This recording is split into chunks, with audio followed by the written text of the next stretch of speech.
This was to discuss the Zonar ZPass, aka Ridership card, You're welcome. and we condensed it down for you. You're welcome.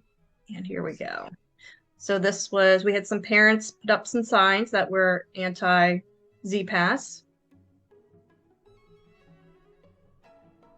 Okay, so things that you should know. It was not aired on YouTube. It was not live streamed, so we are recapping it for you. So things that you should know that transpired. So the survey was not vetted by the school board members before distribution, and they were told they were going to be able to look at the survey questions before it went out. Didn't happen. They rushed it out, and BTW parents only had 5 days to respond. So if you were on vacation or if you were busy, oh well, you weren't included. And there was only like 16% that participated. And also the last question of the survey was mandatory, which skewed the results. So that question should just be totally omitted at that point.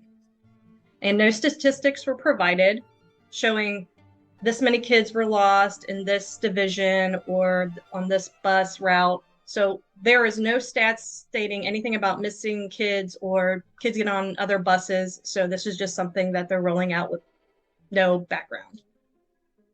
And the program really doesn't resolve the issue if the kid gets on the wrong bus. So if Johnny gets on bus 111 and he scans in, the bus driver's not going to know if that kid's on the right bus or not.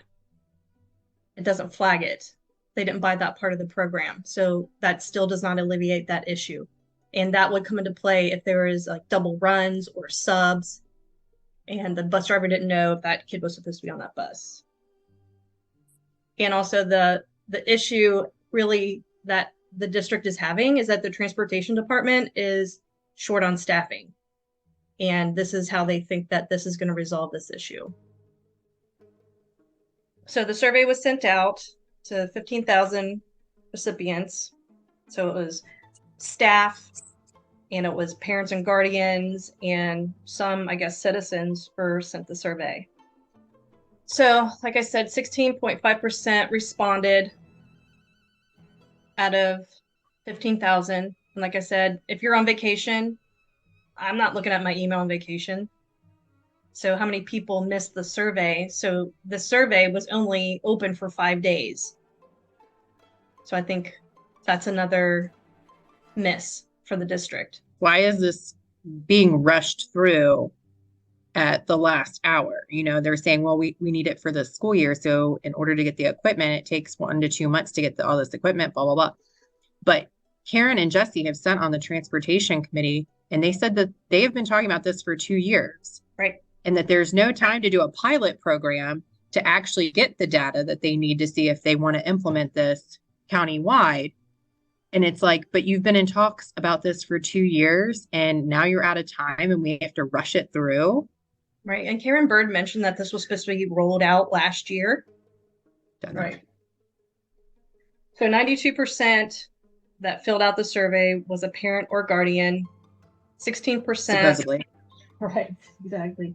Supposedly. Or go to school, which is most of it's preschool. They have preschool through 5th grade, elementary, and then 2nd high school, and then 3rd middle. Which I could have told you that. So only 23% does not use the bus service currently. 77% does. Take into account, this is only 16% of the 100%. So this is not everybody.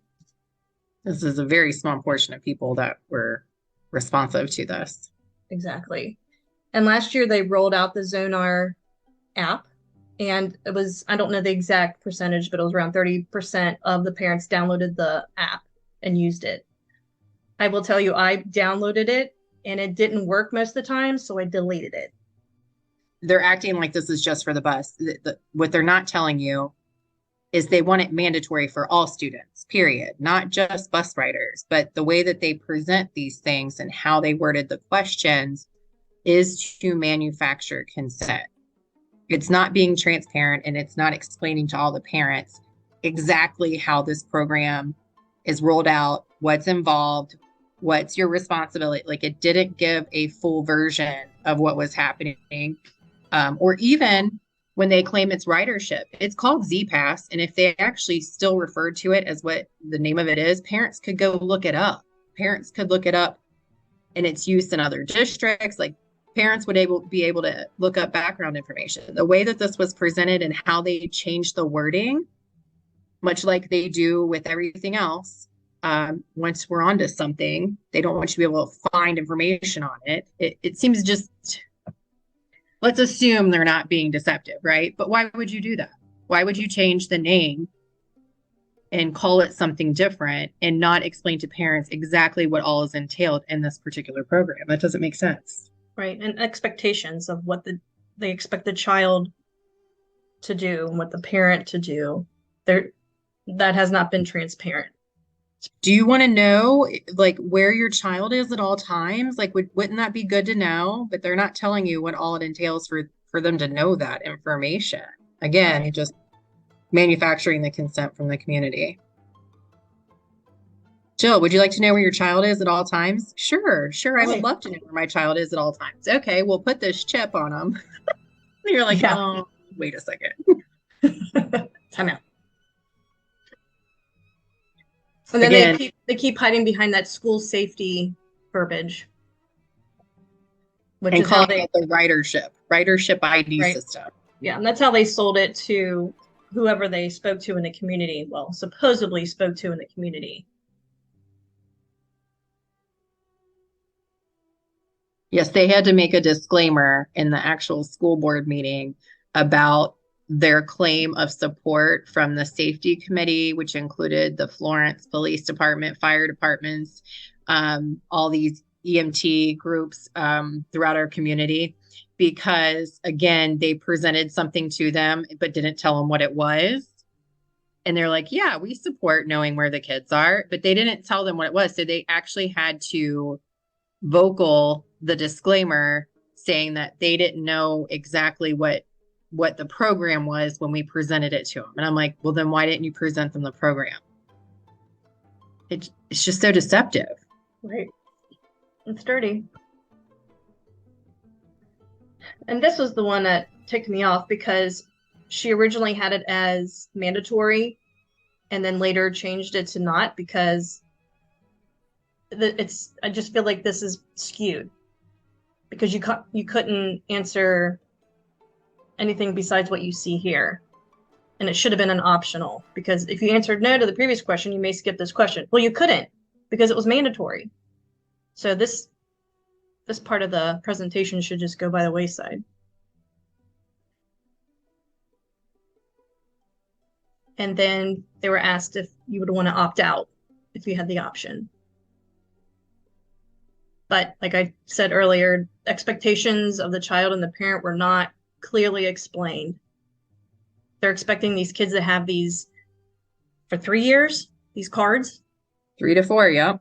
Yep. And the school board members didn't want parents to be charged for these cards if they're lost. But it's going to happen. It's going to happen a lot. And they've baked in 25% into the dollars of what it's going to cost, thinking they're going to have 25%. I think it's going to be higher than that, quite honestly, especially if you're dealing with elementary school students. Well, yeah, I mean, 3 or 4 years. Where does stuff go in the summertime? Like, I know when my son gets home, he empties out his backpack and woohoo, we're off. I don't know where that stuff goes. Exactly. I don't know. I thought this survey was poorly written. I don't think parents knew what they were answering. And I want to know what's the mixed comments. From what I understand, there were like 82 pages, I think they said, of just comments about the program. Well, why can't the public see those comments? I'd like to see those comments. Would you like to see those? Absolutely. Yep. So they were able to get it down to 48,000. And that's year one. And it's covered by ESSER. And they're trying to get this approved because ESSER funds, if you don't use it, you lose it. by a certain date. So what we were concerned about, what does that look like after the first year? And they said 31,000. But if they're going to roll out different phases, like say now your kid's going to have to scan in and out of school, out of the school building, then you don't have to take attendance. So what's that going to cost? Because you know it's coming. And also they talked about this card is going to be associated with the lunch and library. So kids who are not going to use the card or on and off the bus, if they opt out, they're going to have a card for lunch and for library. But that's not going to have an RFID chip, Stacy. That's not going to have an RFID chip. Eventually it will. Yep. I think that's BS. I don't know how they would do that. Well, according to that district employee, this is only phase 2 of multiple phases, even though we have them recorded on record saying this was just a 2-phase program. Miss Bird, we have you on record. Right. But we're told by district employees that's not really the case. It's multiple phases involved in this. So we'll see. Yep. Hold them accountable. And this was just a replacement rate, the 25% that she baked in. But that's for 1 year, it says. If they're supposed to hold on to it for 3 years. Mm-hmm. Okay. Jeez. Yeah. Well, this is not, we haven't seen the end of this. And then parochial schools. So yeah, hey, you need to tell them, Jill. Tell the private schools you're doing this too. Yeah, BTW. I haven't seen that email roll out though. I haven't seen it come through. Oh, they have no idea it's coming their way. Mm-hmm. This will be interesting. I mean, private school parents are completely checked out of what goes on in public schools. Right. Well, there's a reason why they're checked out, because they see what's happening. They see the train wreck. They see the train wreck happening. Do you remember what the schools were? I know it was IHM. Oh. There were 2 other ones. Anyway, yeah. If you know someone who goes to private school and they use Boone County Schools transportation to get there, this is for them. So maybe you send this video to them and let them know. You don't apparently have an opt-out function either. Or maybe you will. Right. Who knows if they'll even tell you that. Probably not. So obviously from this bullet point, it tells me that there's going to be more to this program. There's going to be multiple phases.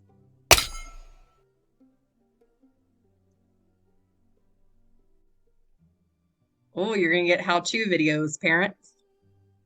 Yeah. All right. All right, let's dig into the comments. So Jesse Parks, he's your union school board representative. He conveniently didn't use his mic, and he sat back off of the desk, so it made it hard to hear his comments. But we know what he said, so we're going to share that with you. It's recorded, Jesse. Yep. So anybody wants to hear the recording, just get a hold of us through email, which will be at the end of this presentation. So Stacy, would you like to take this one? Sure. So he referred to engaged parents who showed up to these meetings as the vast, overwhelming vocal minority. And this was insinuating that we should be ignored and that we're just problematic. He scolded parents over the engagement of this issue. And he berated a parent who was present over an email that he sent. He claimed they cannot get money to increase bus drivers' pay and that staffing is the issue. He described the transportation department as a catastrophe due to the lack of employees. He ridiculed the community for not volunteering for bus aides and not sharing posts of their job fairs. And he also claimed he's not paid to be there. But then he backtracked and said, well, I may get $100 for being here. And I'm thinking, do you know how much you just told us the bus drivers don't make?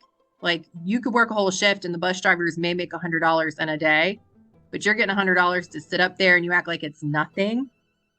And so I'm wondering why these adults aren't actually advocating for funding bus drivers to fix the actual problem. Isn't this bizarre that this is the solution to RFID cards for small children instead of fixing your staffing issues? I mean, businesses just aren't ran like this. This is insane. Great. And this is the email that was sent to Jesse, which he misconstrued. He literally said, this parent's comparing tracking chips to a mass murder. And as you can see, that is not what this says. It talks about the software that they're using because this will be integrated with the Raptor, and that it failed completely at the Uvalde School District when they needed it most. That was his point. And we've asked, what do you do if this system goes down? Well, I guess we have to go old school is what we were told. We'll go old school. Well, are we making sure that you're going to be training all these bus drivers that you're giving all these other things to? Or are they going to be trained in old school, or the systems fail and it's even a bigger train wreck? Right? Because it sounds like you can't really rely on all this stuff. And systems go down all the time. Look at all of the cyber attacks across the world that's happening right now. Everybody's getting attacked. Even the government, schools are getting hacked. Yeah, I just saw where the unemployment office for the state of Kentucky got hit again. Yeah, not surprised. And the Department of Education for one of the states got hit again. Yeah, I see it every day. Every day we see that. So I have a client that always says technology is great when it works. It works. Exactly. Would you like to share Karen Bird's comments, who represents Florence? Yeah, so she claims it's not helpful if parents opt out. However, she still voted for the opt-out option. But she asked the board attorney at this meeting, if parents opted out, what obligation the district has for a lost or missing child, which is appalling. Again, if it doesn't work, you're still doing old school, Karen. You're still going back to the way you've been doing it. But the attorney responded that it was a gray area, which is interesting, but acknowledged that the district was still responsible for the child. Hello? Unbelievable. I could not believe she said that. Florence, shame on you for reelecting this person to the board. You had an option. So this was the original agenda for the school board meeting that was held on June 8th. And this was the special session agenda, which they went back and changed it to say elementary students and students receiving special transportation. So that does mean that we were impactful, because this was going to be mandatory. It was going to be rolled out K through 12, everyone, whether you rode a bus or not. That was the original version. So if you don't think that you can have an impact by going to a meeting or emailing your school board members, you're wrong. That is where you have impact, and you have to advocate for your child, because they were going to do this in that meeting already. Because parents spoke up and because they got the emails, that's why they ended up not voting on it, tabling it for that agenda and having a special meeting. And it's not gone away, but we're going to watch what a shit show it ends up being. So it makes a difference. So the voting results, Karen, Jesse, and Maria all voted for it. So that's why they're going to implement it in K through 12. Hopefully they will let parents know that there is an opt-out of this. They conveniently do not do that, because I don't know if most of you parents know you can opt out of all the surveys they give your kids. Yes, they give your kids surveys. They're embedded on their Chromebooks, and they get them from Children's Hospital. They do school surveys. They're supposed to send you an opt-out form, and a lot of times they don't, but you can opt out of those things. So if they don't send an opt-out form for this, you can write your own note and send it in that you're not doing it. Carolyn from Hebron did vote no, but she did state on record that she does not have an issue tracking students, which is a little disturbing. Right. And then Cindy, she even she called herself out in the meeting and said, I've been against this since day one. So you know where I stand. Thank you, Cindy. Exactly. So if you guys are interested in listening to the special session, please email us at jillandstacy@protonmail.com. We'll send you a link to the special session. And if you have any inquiries about how your representative voted, send them an email.